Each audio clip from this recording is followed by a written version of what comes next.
الصلاۃ والسلام علیکہ یا رسول اللہ وعلی آلہ وصحبہ یا حبیب اللہ اللہم صلی علی محمد وعلی آل محمد وبارک وسلم۔ اللہ تعالیٰ سورہ بقرہ میں فرماتے ہیں کہ تم مجھے یاد رکھو میں تمہیں یاد رکھوں گا۔ اللہ کو یاد رکھنے سے کیا مراد ہے؟ کیا اللہ کو یاد کرنا صرف 5 وقت نماز پڑھنا ہے، یا پھر تسبیح پکڑ کے دانے پھرتے رہنا ہے، وظیفے کرتے رہنا ہے، یا کچھ اور ہے؟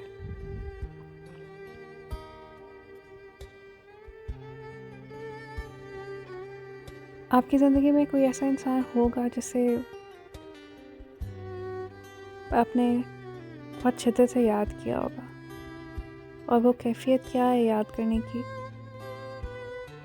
یہ صرف آپ جانتے ہوں گے۔ یاد کرنے کے لیے دور ہونا ضروری نہیں ہے۔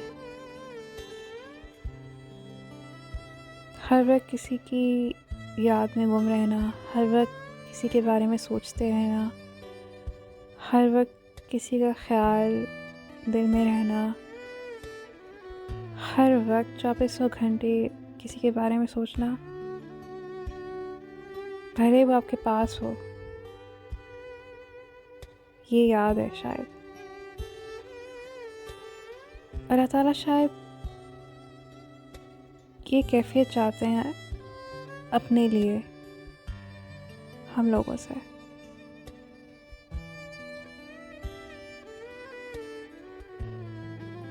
تم مجھے یاد رکھو میں تمہیں یاد رکھوں گا۔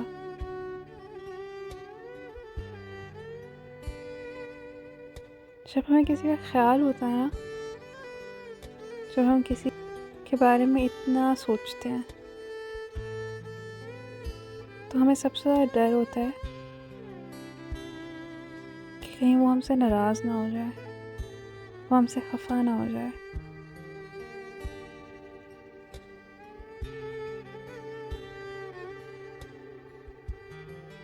ایک اللہ تعالیٰ کی فرما برداری جہنم کے خوف سے ہے کہ اگر میں یہ کام کروں گی تو مجھے دوزخ میں ڈال دیا جائے گا، یا میں جھوٹ نہیں بولنا، یا مجھے کوئی غلط کام نہیں کرنا، ہر کبیرہ گناہ سے مجھے بچ کے رہنا ہے، کیونکہ مجھے خوف ہے کہ کہیں مجھے آخرت میں عذاب نہ دے دیا جائے۔ اور ایک اللہ تعالیٰ کی فرما برداری اس لیے ہے کہیں اللہ ناراض نہ ہو جائے، اللہ خفا نہ ہو جائے، اللہ کو برا نہ لگ جائے، میرا اور اللہ کا رشتہ ٹوٹ نہ جائے۔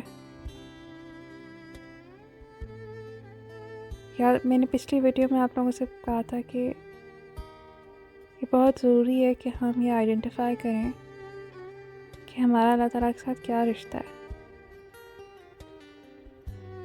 اور جب وہ رشتہ آئیڈینٹیفائی ہو جائے تو اس رشتے کو پھر بہت سنبھال کے رکھنا پڑتا ہے۔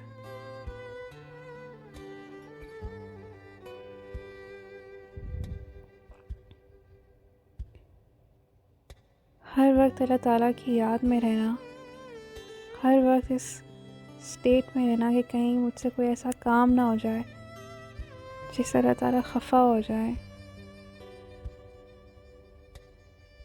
یا میں ہر وہ کام کر لوں یا کوشش کروں کرنے کی جس سے اللہ تعالیٰ خوش ہو جائے۔ یہی تقویٰ ہے۔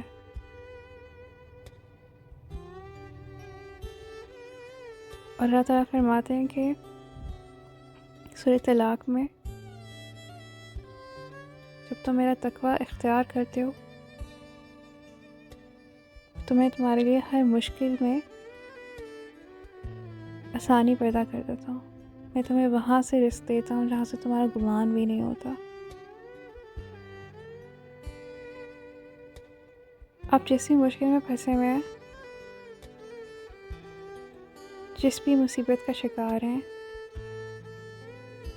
وہ جو بھی ہے، وہ کوئی فائنانشیل پرابلمز ہیں، کوئی ایموشنل پرابلمز ہیں، کوئی اسپریچول پرابلمز ہیں، جو بھی پرابلمز ہیں، کوئی ہیلتھ کے مسئلے ہیں، جو بھی ہیں، اور وہ تمام آپ کے جو کیپیبلٹیز ہیں ان سے وہ حل نہیں ہو رہے، آپ کی جتنے بھی ریسورسز ہیں ان سے بھی وہ حل نہیں ہو رہے، تو پھر آپ کو اپنے اور اللہ کے رشتے پہ غور کرنے کی ضرورت ہے. جیسے اگر آپ کو ایک پرابلم ہے، ٹھیک ہے، اور آپ کو پتہ چلے کہ فلاں شخص ہے وہ آپ کو اس مسئلے کا حل دے سکتا ہے، تو آپ اپنی ہر ممکن کوشش کریں گے کہ آپ اس بندے کو خوش کریں، اس کو امپریس کریں، اس کے آگے نمبر بنائیں، اس کو پلیز کریں تاکہ وہ آپ کا کام کر دے. اور ہم یہ آئے دن روز مرہ اپنی زندگی میں کر رہے ہوتے ہیں. ہم اپنے مطلب کے لیے، اپنی مفاد کے لیے ہم لوگوں کی چاپلوسیاں کرتے ہیں، ہم لوگوں کی ٹیسیاں کرتے ہیں، ہم لوگوں کو پلیز کرتے ہیں، ہم ان کو خوش کرنے کی کوشش کرتے ہیں، بھلے وہ ہمیں جتنے مرضی برے لگتے ہوں، لیکن صرف اپنا فائدہ نکالنے کے لیے ہم یہ ساری ٹیکٹکس استعمال کرتے ہیں. کبھی کبھی جب بندہ ایسے مشکل میں پھنس جاتا ہے نا، جس کا کوئی حل نظر نہیں آ رہا ہوتا، اور وہ سب کچھ کر چکا ہوتا ہے اپنی کیپیبلٹیز میں، اپنی ایبلٹیز میں، اپنے ریسورسز میں، پھر بھی اسے کوئی آثار نہیں نظر آ رہے ہوتے اپنے مسئلے کے حل کے لیے، تو اس کو پھر یہی ٹیکٹکس اللہ تعالیٰ کے ساتھ لگانے ہوتے ہیں. پر یہاں ایک تھوڑا سا ڈفرینس آ جاتا ہے. کسی بندے کو پلیز کرنا بہت آسان ہے، کسی بندے کی خوشامد کرنا بہت آسان ہے. آپ فیک ہو سکتے ہیں، آپ اس کے ساتھ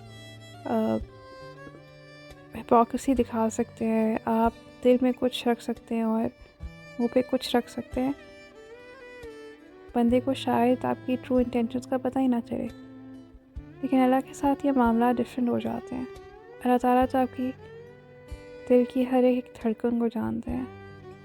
آپ کی سوچ کے پیچھے بھی جو فلم چل رہی ہوتی ہے اللہ تعالیٰ تو وہ بھی جانتے ہیں. آپ کے خیالوں کے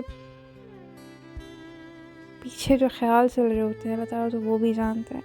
آپ کے ذہن میں جو خیال اٹھ رہے ہیں یا بھی اٹھنے والے ہوتے ہیں اللہ تعالیٰ تو وہ بھی جانتے ہیں.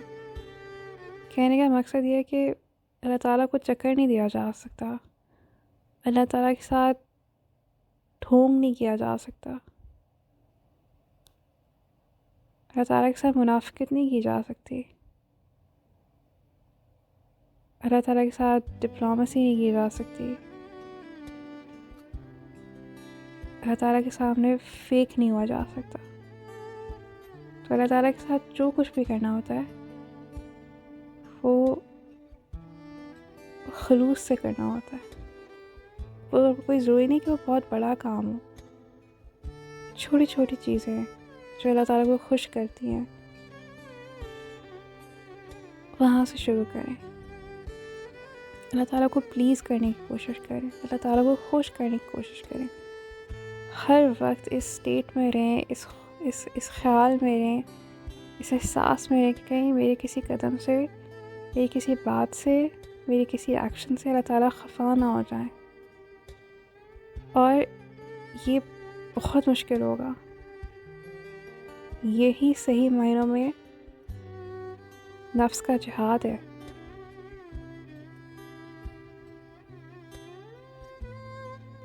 ہر لمحہ ایک ایک سانس کے ساتھ اپنے آپ سے لڑنا، اپنے اوپر قابو کرنا، اپنے نفس کو قابو کرنا، اپنے نفس کو لگام دینا. زبان پہ گالی آ جائے لیکن روک لینا، کسی بھی غصہ آئے پی جانا، کوئی بات بری لگے تو اپنے آپ کو روک لینا، صرف اللہ تعالیٰ کی خاطر.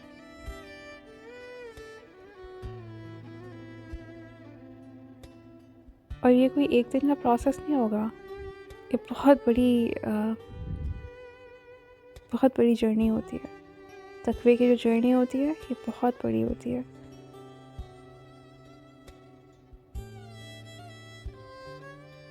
بس یوں سمجھ لیں جیسے انسان کو اپنے ایک ایک سانس پہ کام کرنا پڑتا ہے،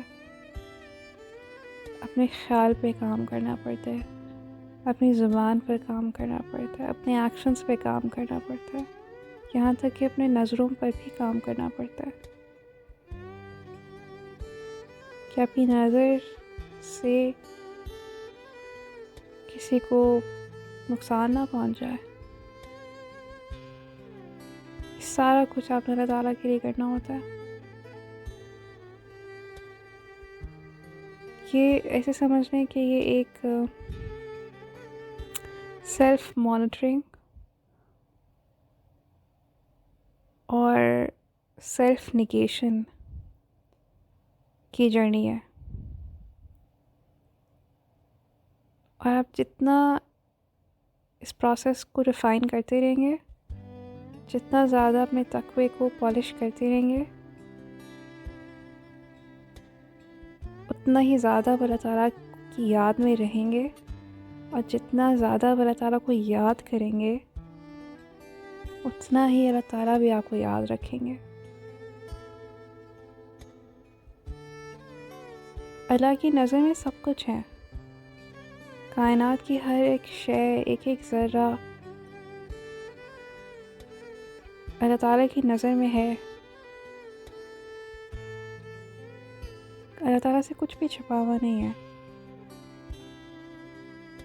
اللہ سب جانتے ہیں، سب دیکھ رہے ہیں، سب سن رہے ہیں. لیکن پھر بھی وہ لوگ جو اللہ تعالیٰ کو یاد رکھتے ہیں، اللہ تعالیٰ بھی ان کو یاد رکھتے ہیں. تم مجھے یاد رکھو، میں تمہیں یاد رکھوں گا.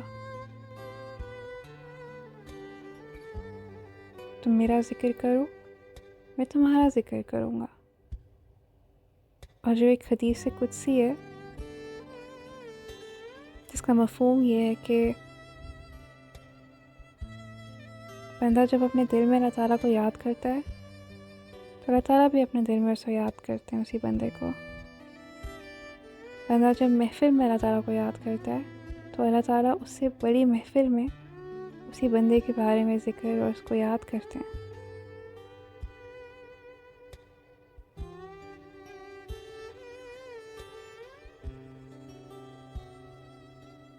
اپنے آپ کو کوشش کریں کہ آپ کو اللہ تعالیٰ کا خیال رہے. اللہ تعالیٰ کی ناراضگی کا سوچ کے بھی آپ کا وجود کانپ جائے. یہ خیال کہ اللہ تعالیٰ خفا ہو جائیں گے، یہ خیال ہی آپ کے جسم کا رواں رواں جھنجھوڑ کے رکھ دے. اور جب بندے کی فکر اللہ تعالیٰ ہو جاتا ہے نا، تو بندے کی باقی ساری فکریں کم ہونا شروع ہو جاتی ہیں.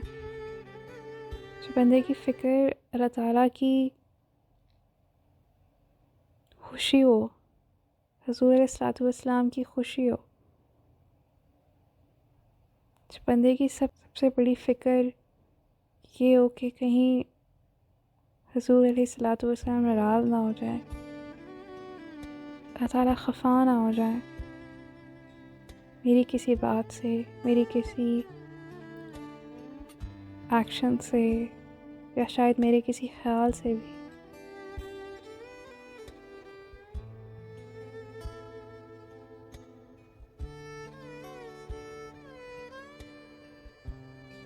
تو شاید اللہ تعالیٰ اس چیز کو بہت ریگارڈ کرتے ہیں